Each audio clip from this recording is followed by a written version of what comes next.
Hey, how y'all doing? This is Mongo Slade, and today we're going to talk about Roy Jones versus Mike Tyson. But first, hit the like button, also hit subscribe. Thank you kindly.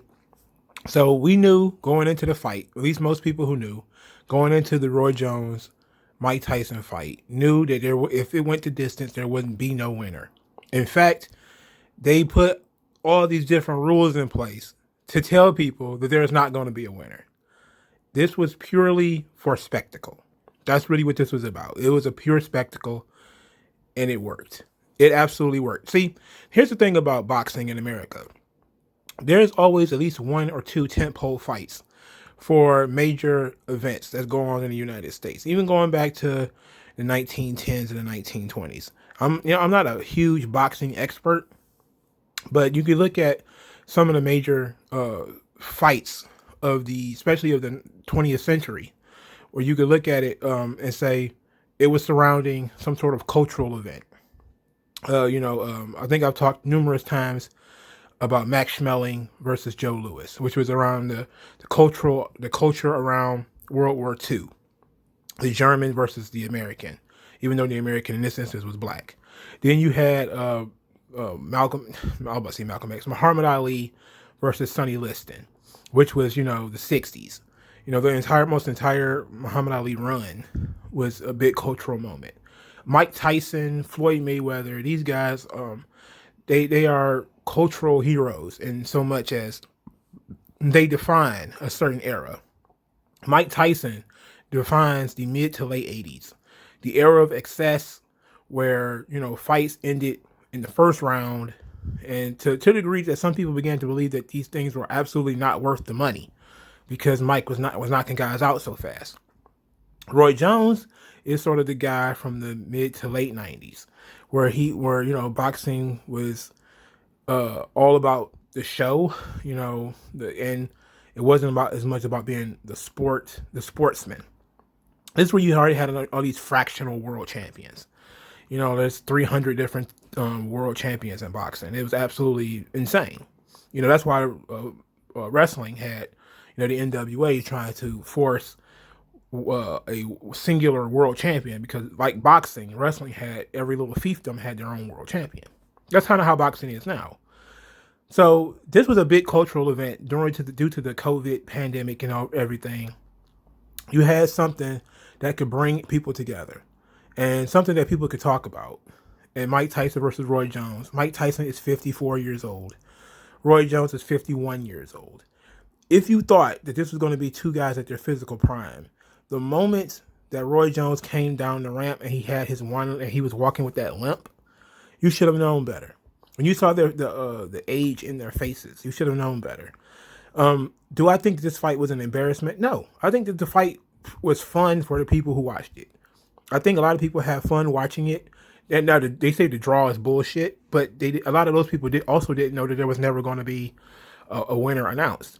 To be quite honest, one of the rules going into the fight was that if there was ever a cut, like a cut above the eyebrow, the fight would be stopped. They said that they were not allowing any knockouts. So if you're about to get knocked out, they would stop the fight.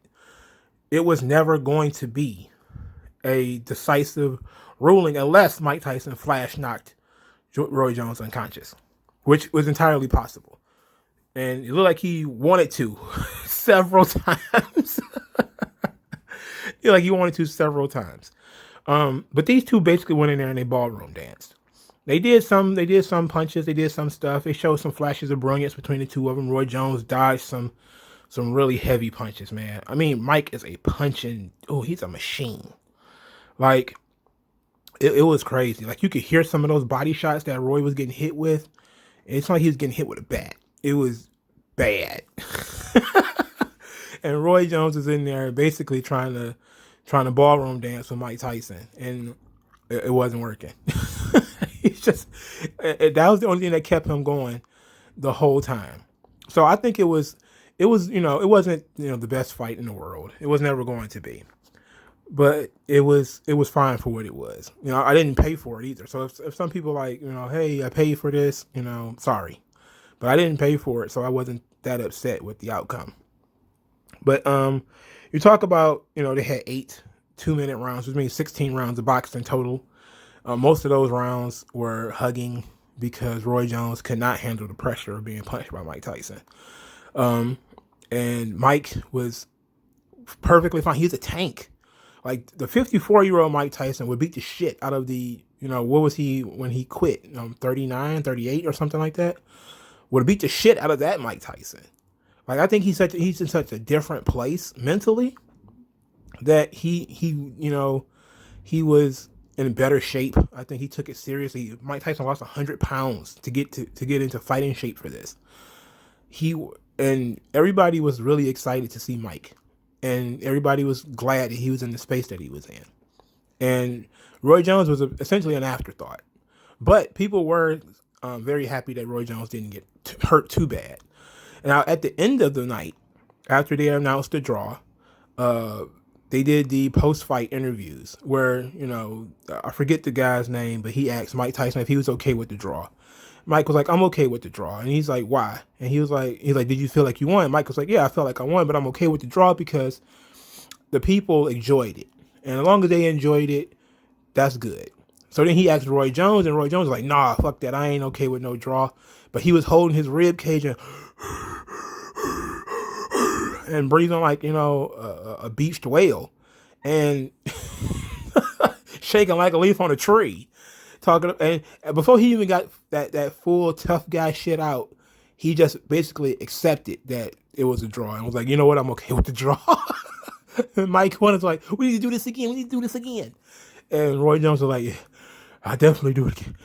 I was like, nah, you don't want no more, dog. That's a threat. Mike is excited for this, for to do it again. He wants to fight somebody else.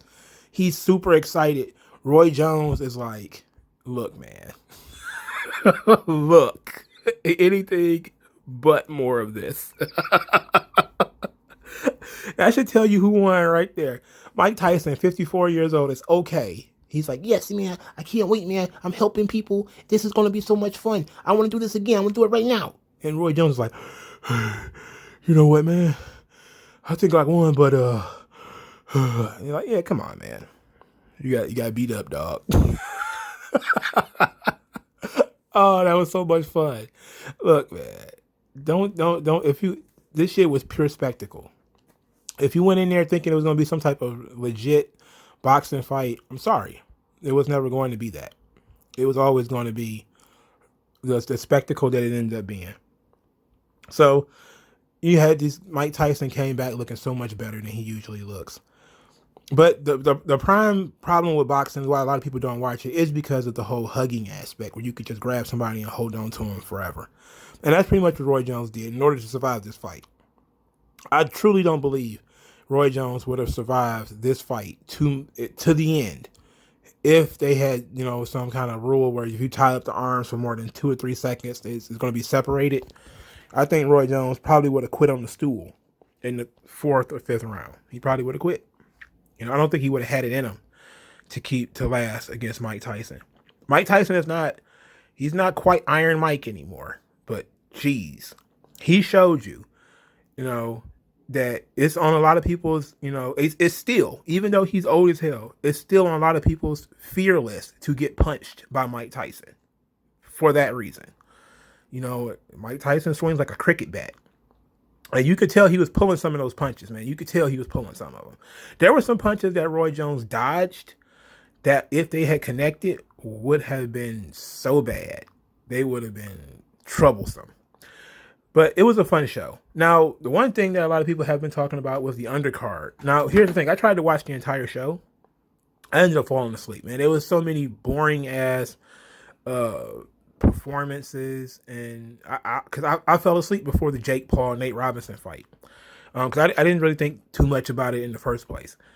And then I wake up right before Jones and Tyson started, and just to find out that Nate Robinson got KO'd by Jake Paul. Considering I don't know who either one of those people are, I'm more of the lines of I just like watching people get knocked out, and that was fun to see. And I'm glad somebody got knocked out on this show. But it didn't mean anything to me. I don't know who Jake Paul is. I know he's a YouTuber, and I think he did some other kind of crazy stuff. I'm not so sure who Nate Robinson is, but that knockout was pretty brutal.